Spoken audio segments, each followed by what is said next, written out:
Okay, I think we'll make a start. Hi everyone, thank you for joining us today. My name's Joe from MediKane. Really delighted to have so many people here to hear about healthy guts, healthy everything. I'd like to introduce our two speakers today. First of all, Dr. Malcolm Ball, MediKane's Chief Scientific Officer. How are you today, Malcolm? Well, thank you, Joe. Thanks for everyone for coming. Thanks, Malcolm. And I'm also delighted to introduce Patricia Reed, an experienced healthcare professional. How are you, Patricia? I'm well, thanks, Joe. Great to be here. Wonderful. Okay, so very shortly I'm going to hand over to Malcolm, who's going to give an in-depth presentation on how good gut health really impacts overall health and the benefits of it. Before we hear from Patricia on her 30 years experience as a healthcare professional and gut health, and then we'll have a Q&A. And thank you to everyone who's sent through questions. If you do have questions at any time throughout the presentation, please use the Q&A function within the Zoom functionality, and we'll get through as many of those as possible. A couple of technicals: we will be recording today's session, so and a link will be sent to you after the event in case there's anything you missed or you'd like to rewatch. And a final little curly one is that Malcolm had an email from NBN about half an hour ago saying that they were doing some upgrades. So if there's any flicking or anything there, that's our good friends at NBN are to thank for that. But with no further ado, why don't we kick things off? So first of all, before I hand over to Malcolm, quickly about MediKane. We're a food as medicine company, and we develop Australian-made natural plant-based health products with a view to helping a number of chronic health conditions. Yeah, and as Malcolm will talk about in more detail, one of the key things that we do here is we develop food-based products with the scientific rigor of pharmaceutical drug development. Nutricane D is our flagship product. It helps lower and control blood sugar levels for people living with diabetes and pre-diabetes. And again, Malcolm will talk a little bit more about that at the end. Okay, thank you. Malcolm, over to you. Thanks, Joe.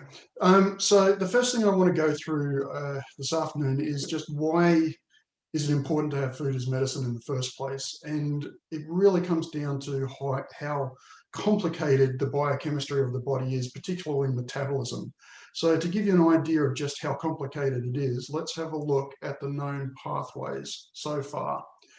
So this incredibly complicated diagram is all of the known biochemical pathways as of 2010. And the only thing I really want you to get out of this is just how many different arrows go in all different places, because we have a tendency to look at looking after health and medicine as being discrete problems. But the reality is that everything's related. Just the other thing I quickly want you to make note of is the fact that, can you see my cursor okay? So this circle here is the TCA cycle, or where we get our blood glucose from. And as you can see, it's right in the middle. So it really affects everything. And that's one of the reasons why we're focused on it as well. But it's also kind of the central part of digestion, which is why the gut is so important. So life is complicated.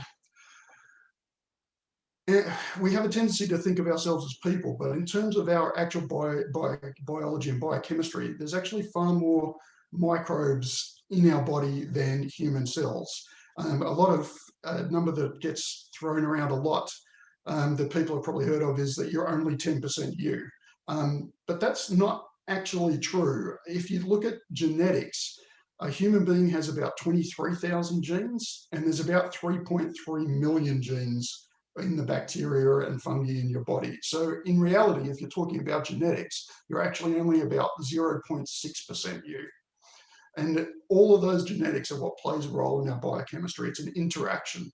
We interact with about 1.5 trillion bacteria a day. So every day we basically interact with a whole person's worth of different bacteria. And one of the things that I want to try and get across is that this non-communicable diseases like arthritis and diabetes and things like that, as far as your body's concerned, they don't actually exist. And what I mean by that is when your body is out of alignment, it still thinks it's doing the right thing. When you get attacked by a pathogen, a bacteria or a virus, your body knows that something's wrong and it tries to fix it. But with something like diabetes or arthritis and the other non-communicable diseases, your body actually thinks it's doing the right thing. So you have to re-educate your body, and digestion is the key to that re-education.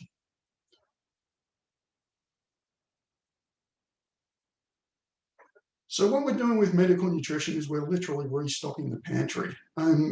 We have a tendency to, again, think of these things as being discrete and on their own, but the reality is that we have a limited pool of resources in our body on any given day, and our biochemistry has to use that as best as it can.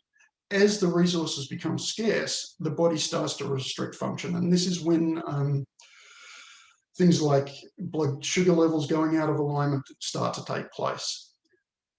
An essential nutrient is a nutrient that we can only get from our diet or our environment, at least. So it's something that we don't make ourselves. So things like a lot of the vitamins are essential. There's some amino acids that you would have heard of as essential amino acids. And they all play very key roles in how our body manages inflammation, manages blood glucose levels, and basically everything. So if you're not getting them, you're always running suboptimally. One of the favorite comments I've had from one of my colleagues is, if human beings weren't so good at surviving, we'd be much, much healthier. And we really are good at surviving. And the problem is that it takes a long time for us to know that something's going wrong. There's been studies that have shown that the symptoms of diabetes, for example, the biochemistry of diabetes starts about 20 years before the symptoms do. So if you measure biochemical markers, you can see the body is starting to shut down 20 years before you start to lose control of your blood glucose levels. That's how good we are at surviving. But it also means that we don't manage our health as well as we should, and we need to be careful of that. And so the final concept I want to sort of get through quickly is what we call the hierarchies of need. And what happens in these hierarchies is all of those arrows that we saw in the original diagram of pathways, they all have feedback loops. And every second of every day, our body is prioritizing what we're going to use those things for.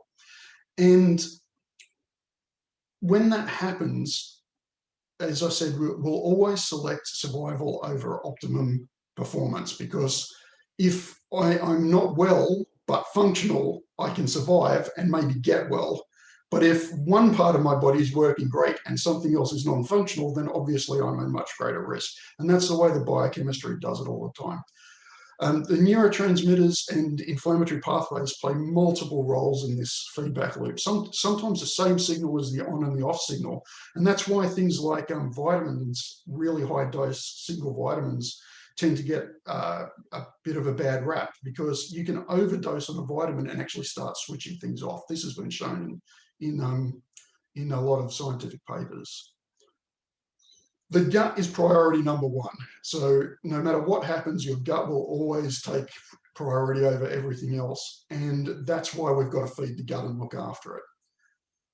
The microbiome, which is the bacteria and viruses and fungi that live inside your own gut, it changes really quickly. The life cycle of your gut is about 24 hours. So literally every day, you've got a new microbiome in your body that you can manage and control, and will feed back in those loops. And we also know that part of the microbiome will actually hijack the system and do it for its own benefit.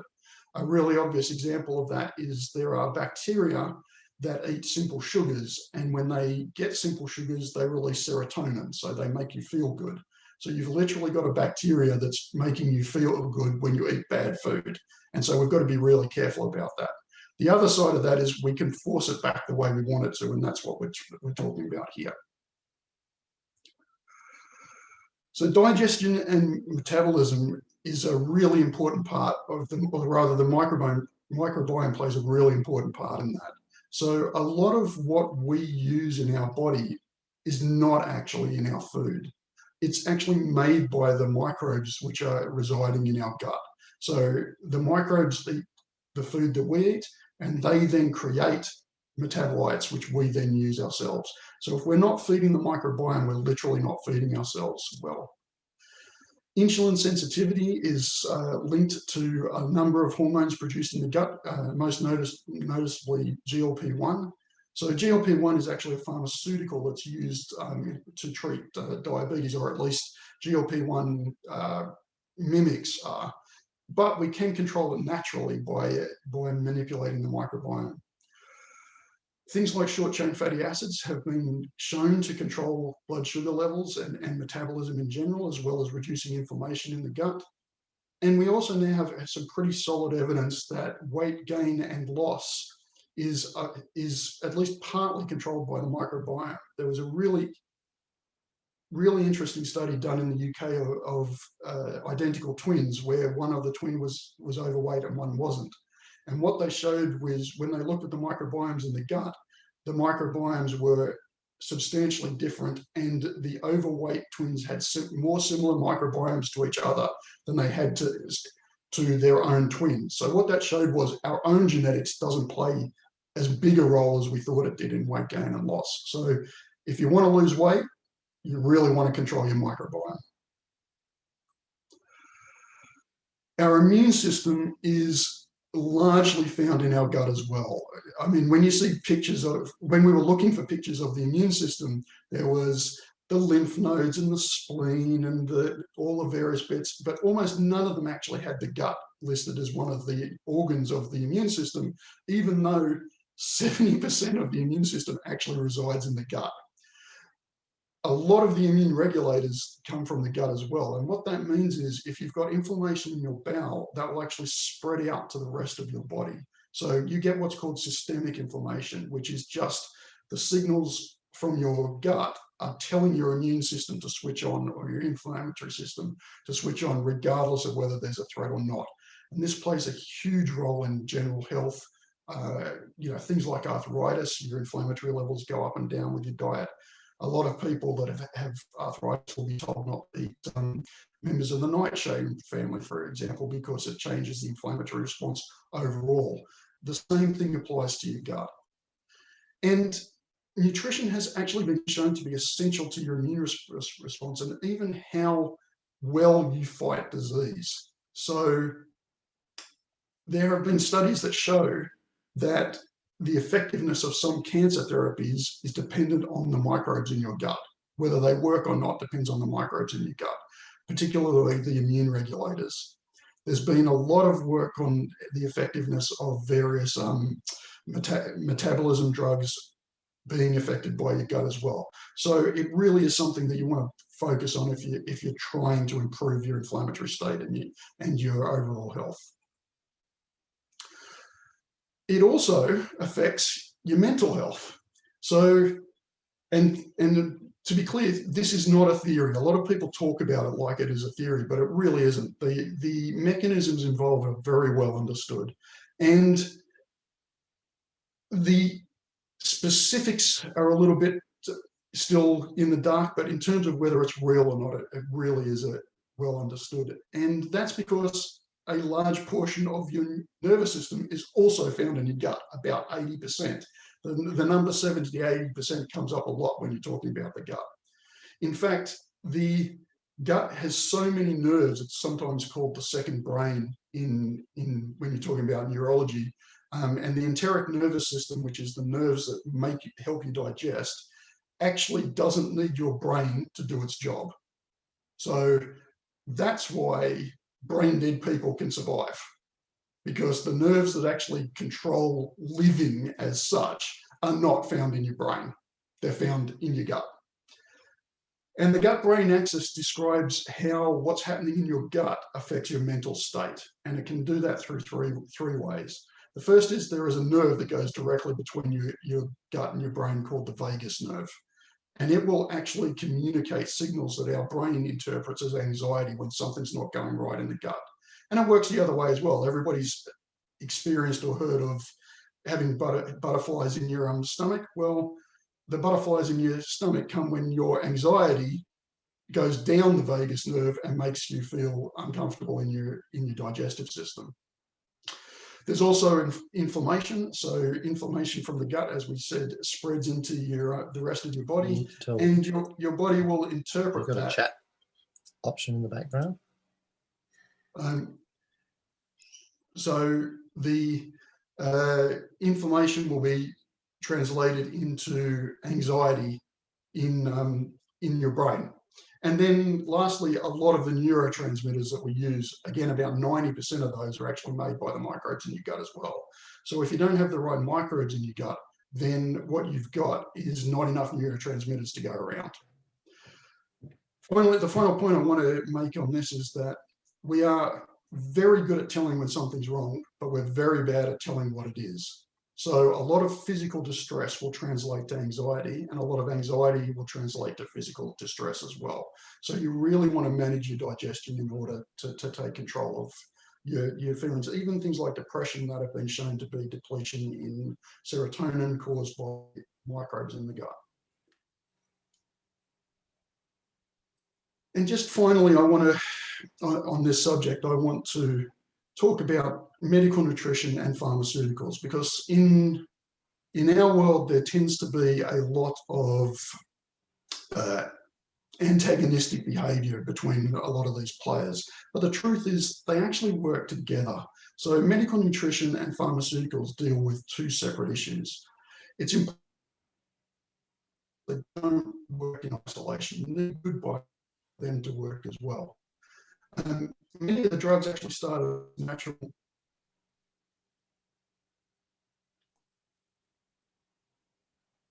Oh dear, I think Malcolm.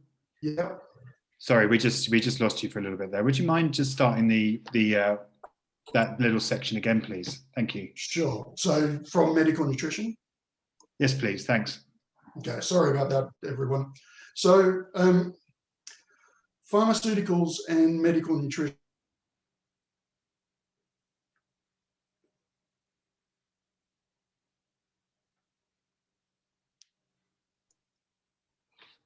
Oh, well, looks like we lost Malcolm. That in the end thing, we had planned for this. He's going to rejoin on his phone at one point shortly. I suppose while we're waiting for Malcolm, Patricia, now you've been practicing for 30 years.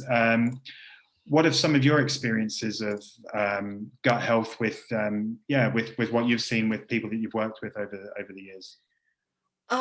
Well, first of all, I'd just like to apologise for the quick departure. I've also had some problems today. Murphy's alive and well, honestly.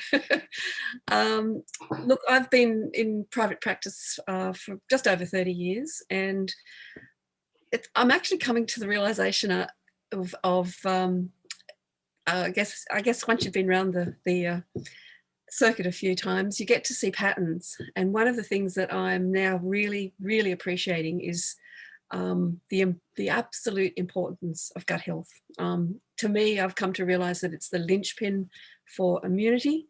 It's the linchpin for mental health. It's just the linchpin. And I often wondered over the years, as I've worked with many different practitioners that, many different clients that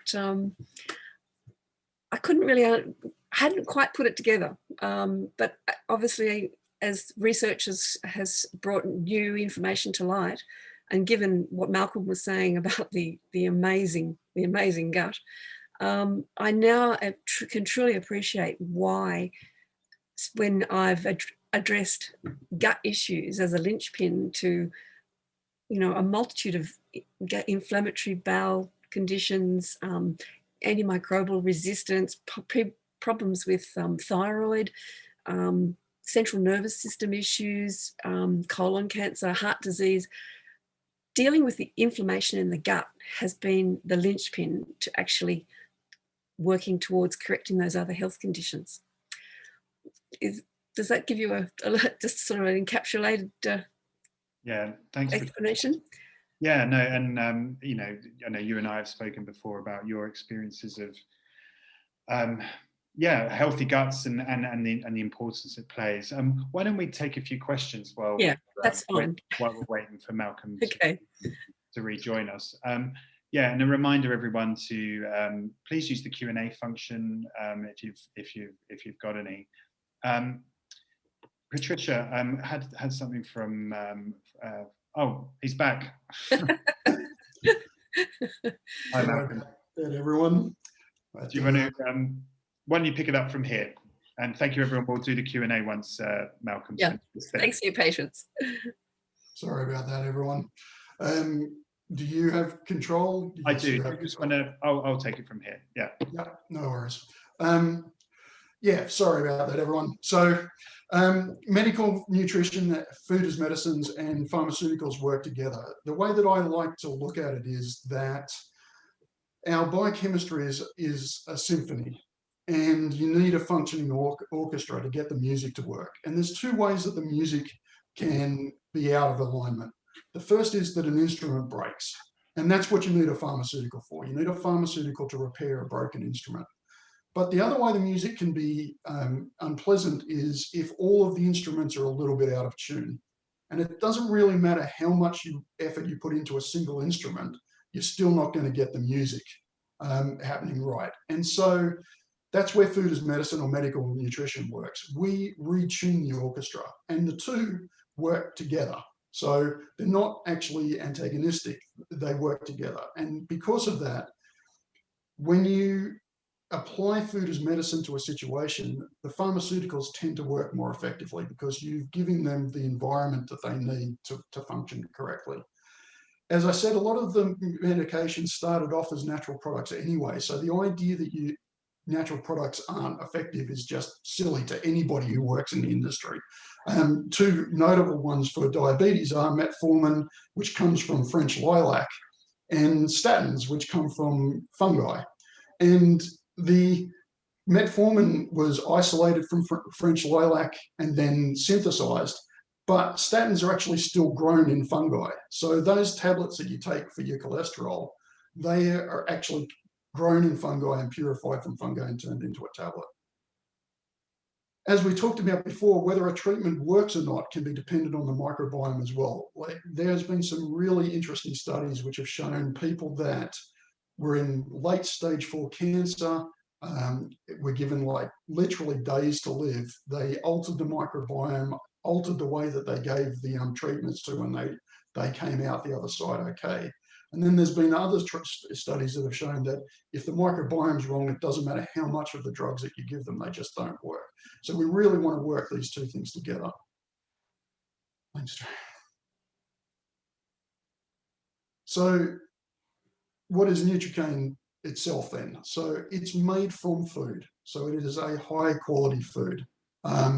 What we do is we take the foods that we know from our work, from our own trials and from the scientific literature that have benefits, and then we test them to get an outcome. So the difference between food as medicine and healthy eating is we don't say eat more broccoli. What we say is take this much NutriKane at this time and you will see this result. And that's what we've got to do. So how does it help the body? It's a combination of effects. It lowers systemic inflammation, as we talked about. It controls blood sugar by managing insulin sensitivity. It reduces incontinence and constipation, obviously, by making the guts work more effectively. But it also reduces reflux. And all of these things happen because what we're doing is just making the gut work more effectively. Thank you.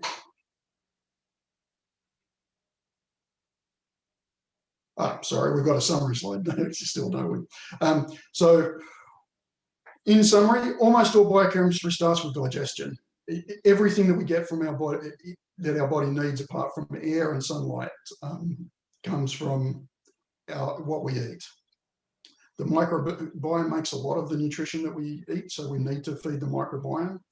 70 to 80% of our immune system is linked to our guts. The microbiome affects blood sugar levels. It makes many of our neurotransmitters, so it affects our moods. And as I said, 99.4% of our genetics changes every day, or at least of the genetics that control our biochemistry changes every day. And that genetics needs to be properly fed and managed and looked after for optimal health. Oh, that's great. Thank you, Malcolm. So, I mean, yeah, fascinating to hear that really it is a healthy guy. It's healthy everything and all aspects of life. And Patricia, I think we'll maybe go straight on to the Q&A, or did you? No, that's fine. Yep. Okay, thanks everyone. So first question through Patricia. Does the microbiome change as we get older? Absolutely. No question about it. And in fact, there's some really interesting research that has just been published out of Canada, which I was only looking at a couple of days ago, that suggests that, in fact, the state of our gut may affect how we age. Completely the opposite to how we age affects our gut. So obviously the gut, as you age, becomes more frail. You have a much less population of good bacteria. And yeah, it's also one of the other things that they noted in that clinical trial was that it appeared to the tests seemed to indicate that there was less creatinine being degraded, and you need creatinine for muscle strength. So I mean, there's no question in my mind with the years of working with people that, especially if they've had long-term gut problems, that as they get into their older years, they start to develop a whole range of other problems. So yes, the short answer is yes. Malcolm, you anything to add to that question? Yeah, just quickly, I think Patricia covered it pretty well, but the feedback loops in our body change as we age as well. So as our genetics alters as we age, as we get less ability to repair our organs and things as we age, those feedback loops change as well. And Patricia's right, there's been a lot of evidence now to say that that's not necessarily a standalone procedure.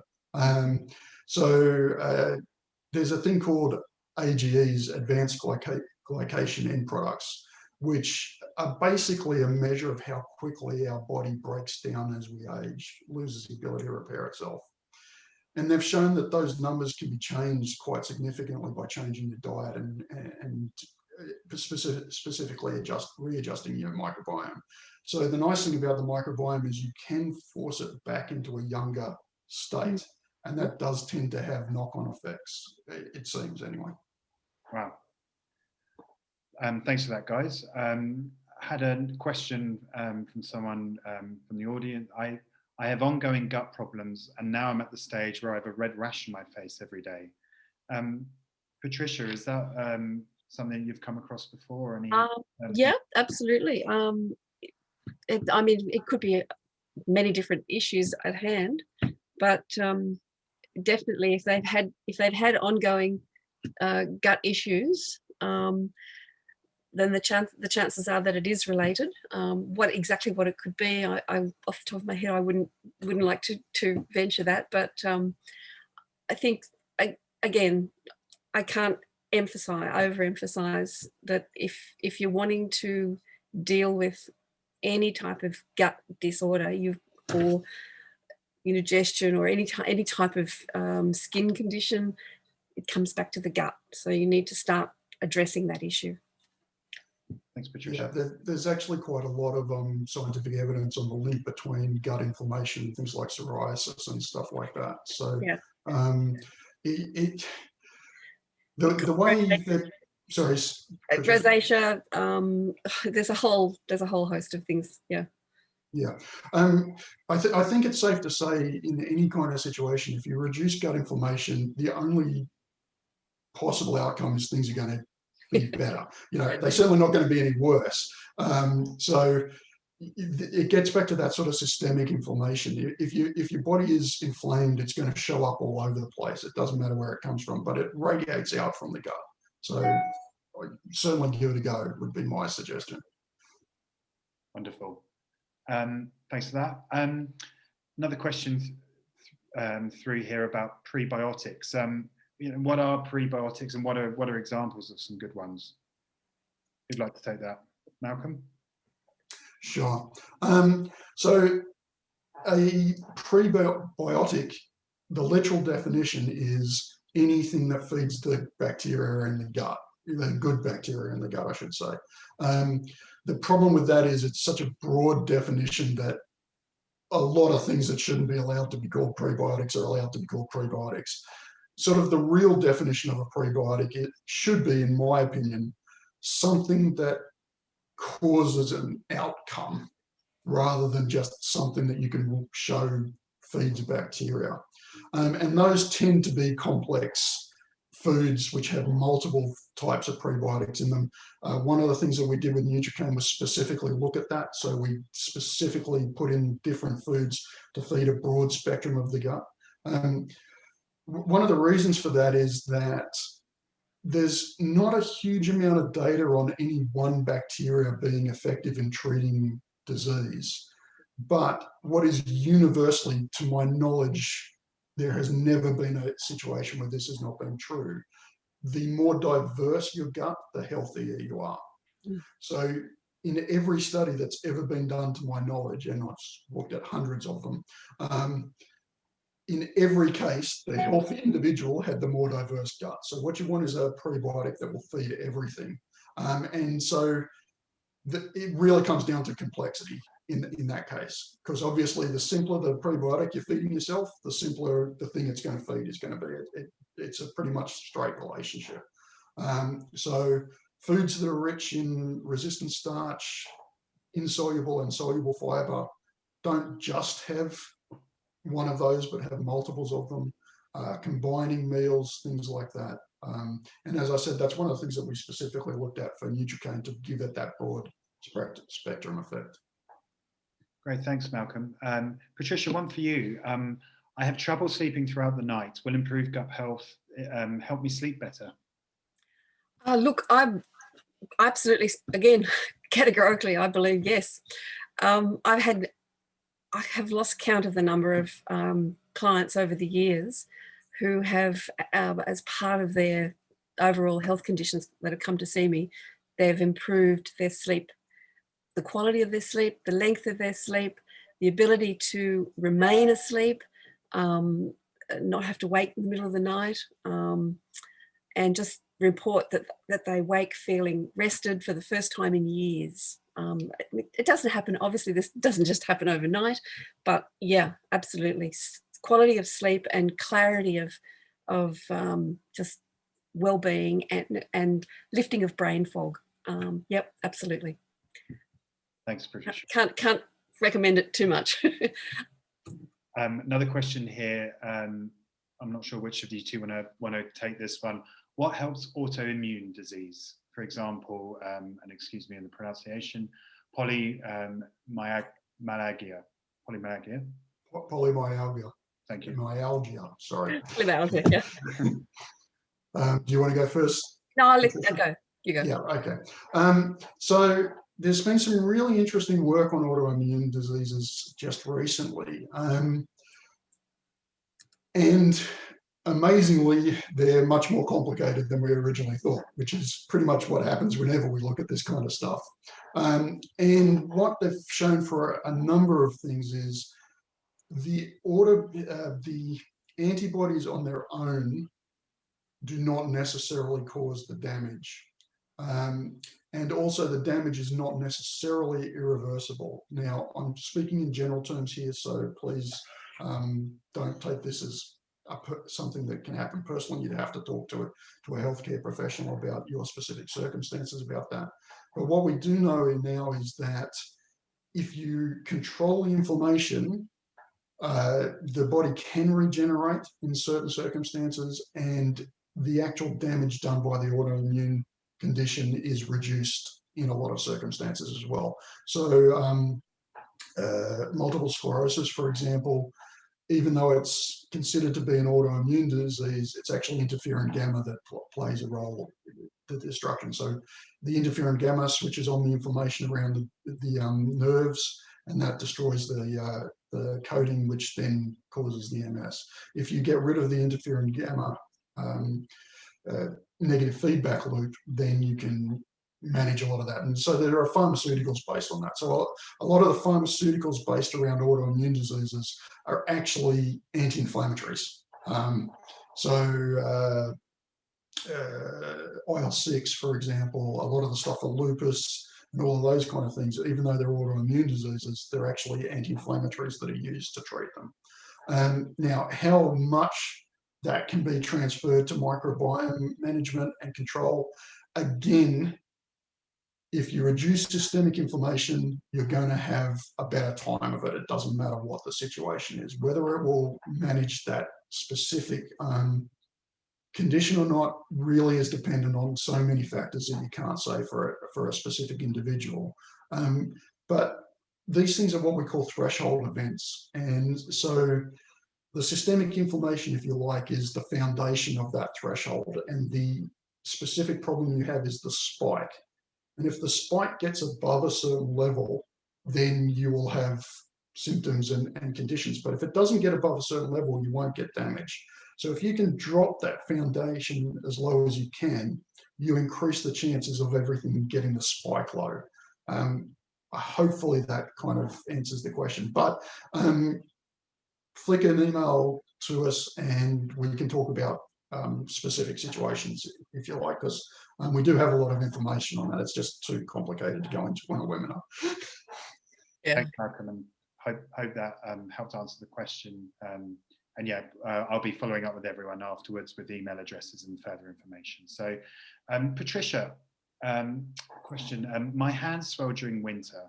Is it linked with gut health? What can I do to reduce the swelling? Hands swell. Hands swelling, yeah. Right. Okay. Obviously, it's a circulation issue and retaining fluid. It's a bit interesting. You'd normally think it might be the other way around. I've never actually had anyone come back to me with a question like that before. I guess from my perspective, I would say to them, if there's a circulatory issue and fluid retention issue,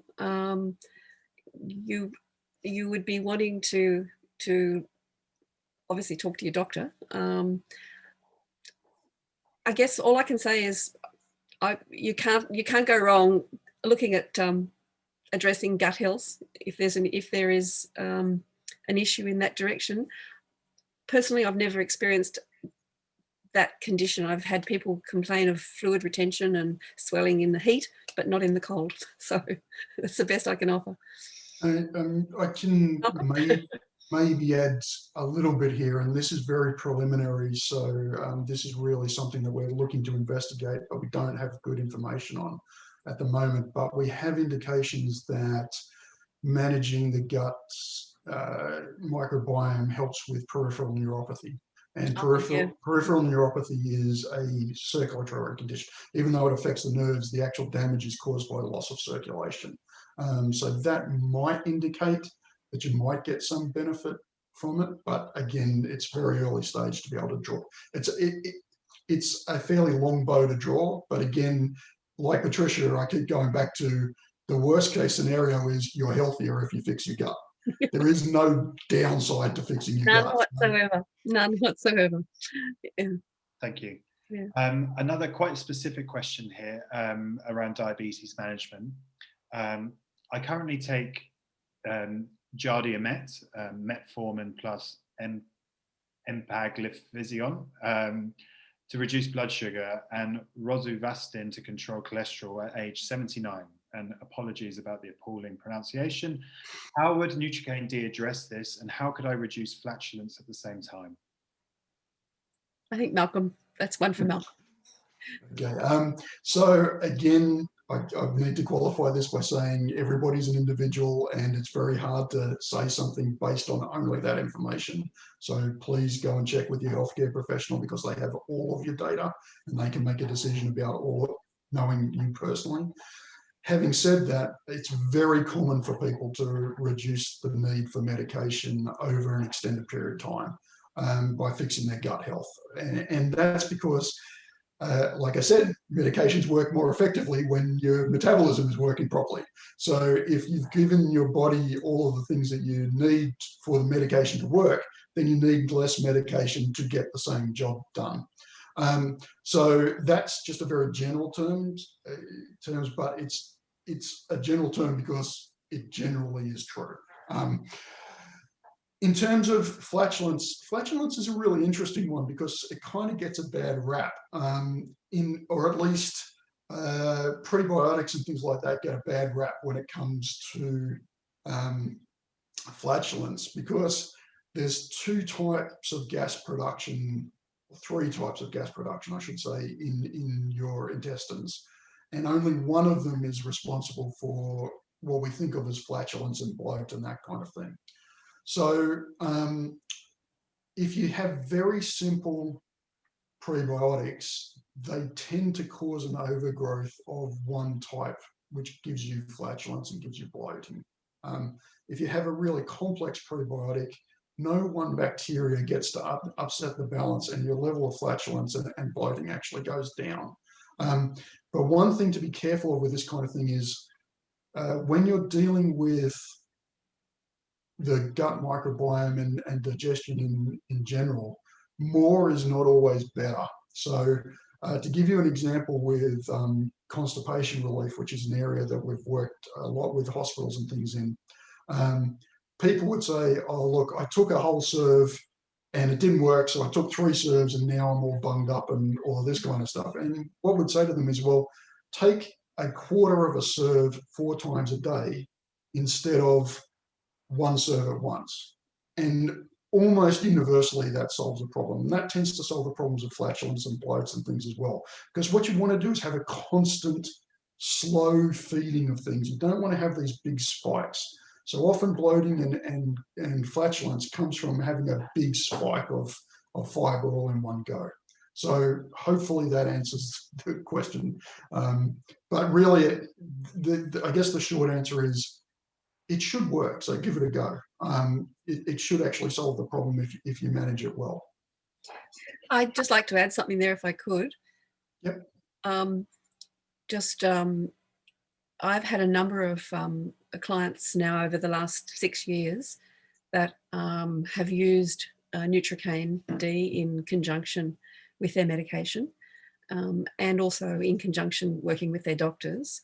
And it's not always the case, but in some instances, and depending on the length of time that a person's been diagnosed and been on medication, I have had the opportunity to be able to see a number of my patients over time and under supervision come off their medication. It's not always the case, but it has been able to be achieved for some people. Sorry, I will just add one more point on that. Thank you, Patricia. That reminded me of what I'm thinking is that what we tend to find is not very common, but is quite common, is people don't need to keep taking more and more medication over time. So even if you don't, what tends to happen with medication is, for a lot of people, every time they go and see their endocrinologist, they go, oh, well, you're starting to lose control, and so we'll up your dose, or we'll give you a new medication. What we have seen happen with a lot of healthcare professionals is things just start going well. So they start to go down, but they definitely don't go up in a lot of cases. There's 2 parts to any kind of metabolic disease, unfortunately, and that is the acute phase, which happens sort of immediately, and that we believe now is actually reversible. So if you catch it early enough, you can wind back to the point where the acute phase starts. But you also have sort of the chronic phase, and that's the biochemical equivalent of scar tissue. Yep. So once the scar tissue has formed, there's not a lot you can do about it. And unfortunately, the problem with things like diabetes and other autoimmune diseases is you don't find out, because we are so good at surviving with them, you don't find out about it until after you're already in the chronic damage phase. So there's only so much you can wind back to, but you can prevent it from progressing. There's a lot of evidence now that you can prevent it from progressing, getting any worse. Thanks, Malcolm. Thanks, Patricia. We've got about 10 minutes left and more questions than minutes. Question from Carol: does the gut biome affect the thyroid? I believe yes. I have had a number of clients who came to me with sorry, my brain's not working today properly. Basically, their main issue was both overactive and underactive thyroid, and rather than focusing on that, I've gone, as I've been doing now for the last 6 years, really focusing on gut health. The conditions have, in a number of cases, resolved, and in other cases are well and truly under management.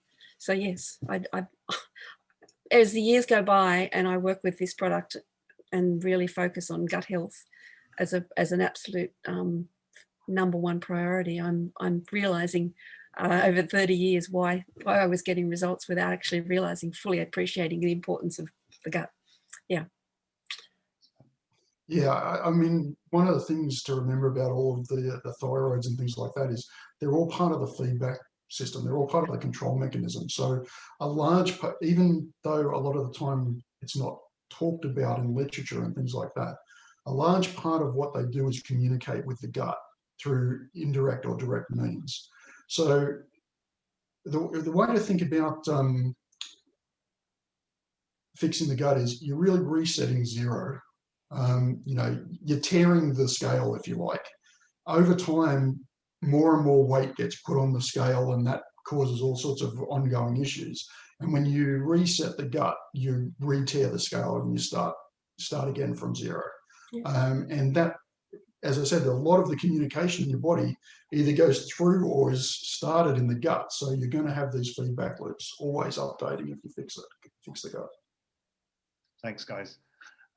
Question from Paul: on the understanding that gut disorders can have an adverse effect on the efficacy of medications being taken, how does one know that they don't have gut disorders and so are gaining the full benefits of medications being taken?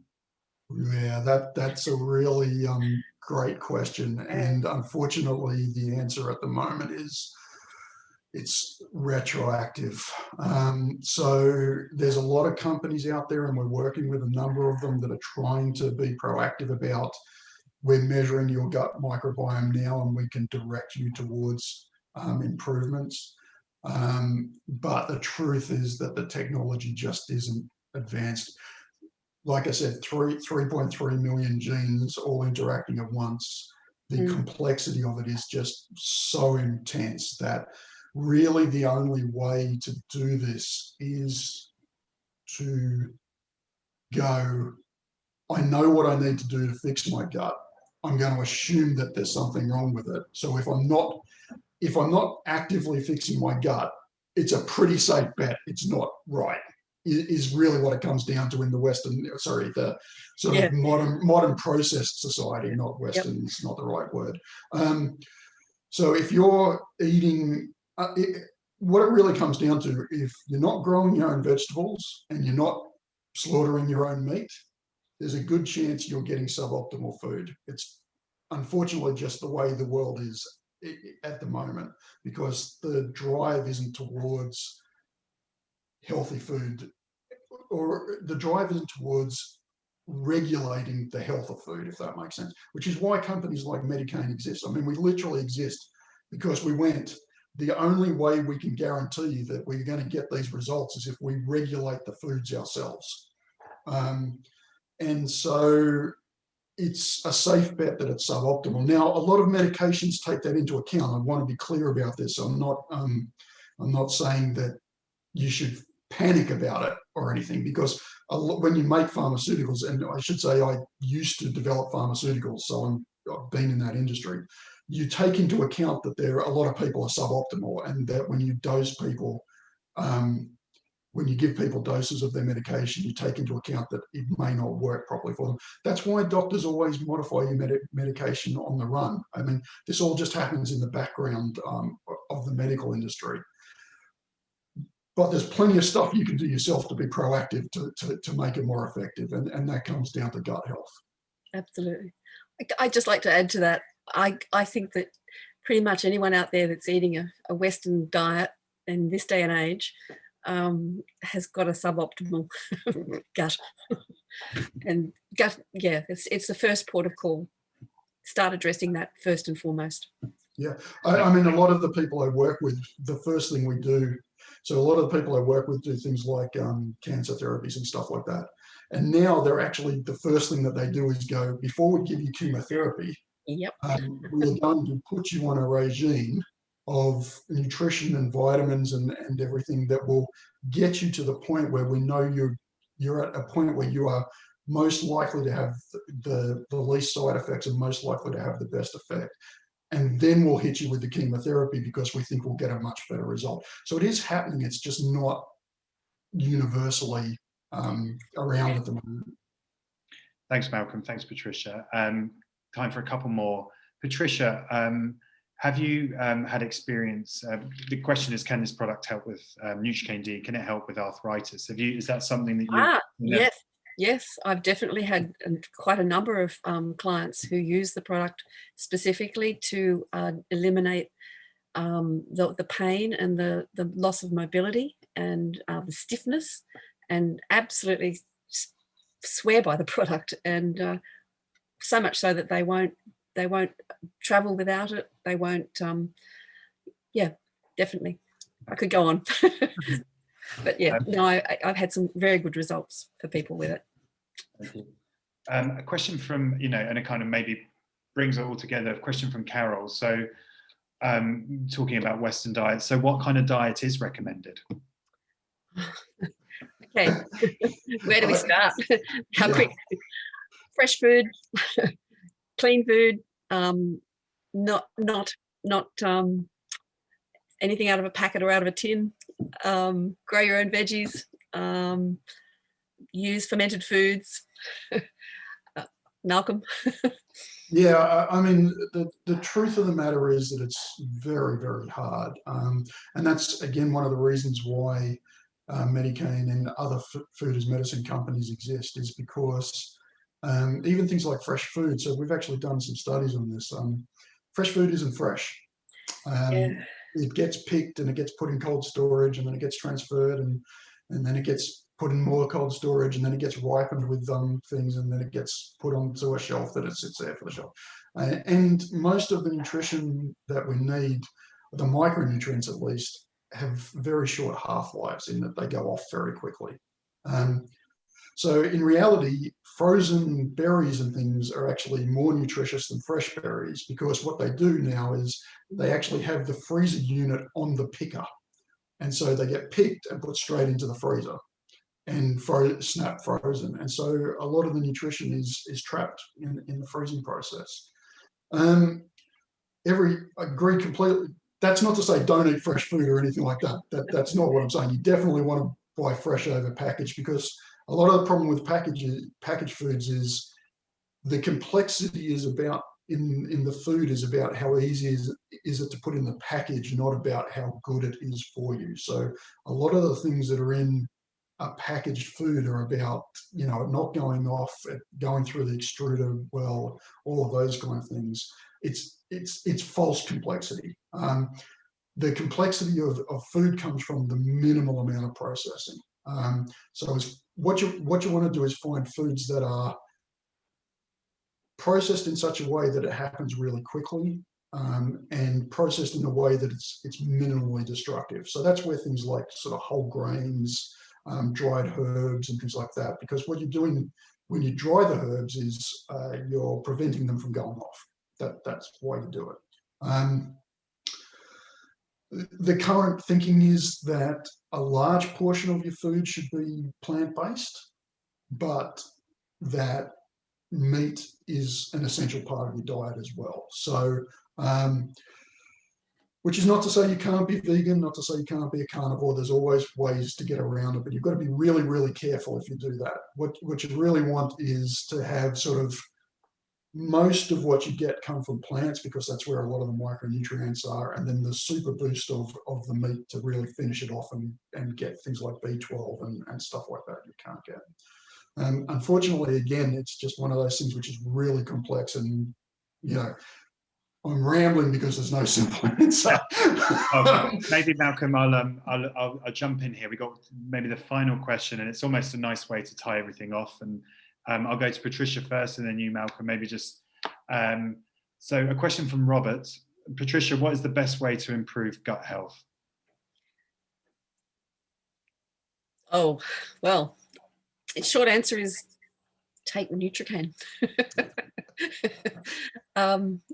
Look, it's such a, you could go on forever. I mean, to improve gut health, stay away from processed foods, use fermented products, make sure you're well hydrated, take a prebiotic, which MediKane would fit into that window. Yeah, it's like everything we've just discussed in the last hour really is what would go towards having a balanced gut. Great. Malcolm, any final thoughts on one of the nice things about the microbiome is that unless you've had some kind of catastrophic event, like being on antibiotics for days and days because of a septicemia or something like that, the microbiome is actually self-regulating. So what you want to do is feed it consistently.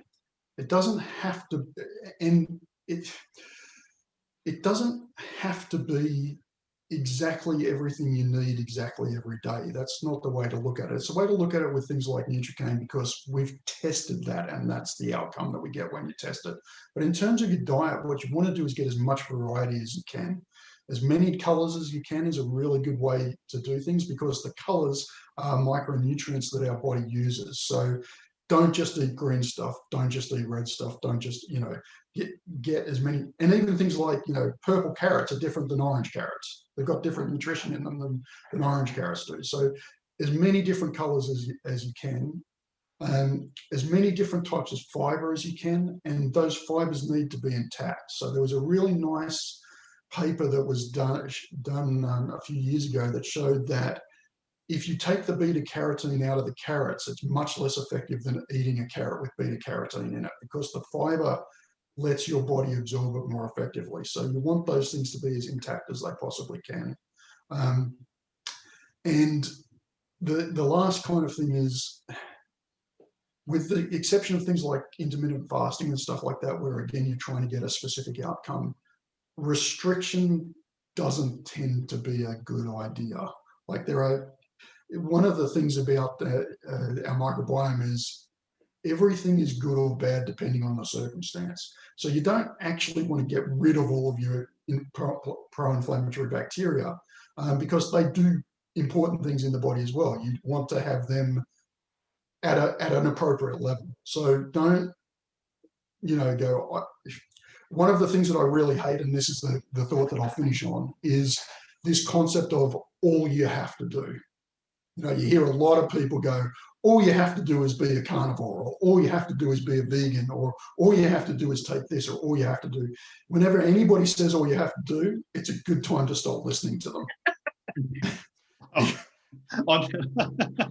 Because you want to have the complexity, as complex as you can make it, as complex as you can eat foods, and as complex a diet as you can manage is a good first step to getting the job done. Thank you, Malcolm. And thank you, Patricia. I know we didn't get through to all of the questions, so but we'll follow up with everyone at the end. And as I say, I'll be emailing everyone with Patricia and Malcolm's details so you can reach out. Before we go, I'll share my screen. We're delighted to offer, all webinar attendees and readers of the senior a special offer on NutriCane D. We're giving it, for a month. We're offering 3 tubs for the price of 2, using that code there, seniorsmag at the checkout at nutricane.com.au. Again, I'll be putting this in the follow-up email, but hope, you have positive experiences trialing the product, and again, the team are here to answer any questions you may have. And our final piece of news is, we're actually also equity crowdfunding at the moment, and we're inviting Australians to invest in MediKane and become shareholders as we look to take our products global and to develop the next generation of plant-based food as medicine products. So investments start from $250, and there's also NutriCane D investment rewards there. If anyone's got any questions about that, would like to join us, please feel free to reach out to me. My email address is there, and our crowdfunding page is at virtual.com/company/MediKane. And actually, we're in the final straight. The offer closes this Thursday at 10 p.m. So thank you everyone for joining. It was a really robust Q&A and lots of great questions, and I'm sorry we didn't get through to any of them, and thank you for your patience with the NBN technical issues. Thank you very much, Patricia. Pleasure, absolute pleasure. Thanks, Malcolm. Thank you very much. Thanks everyone for coming. Thanks everyone. Hope you have a good rest of the day. Cheers.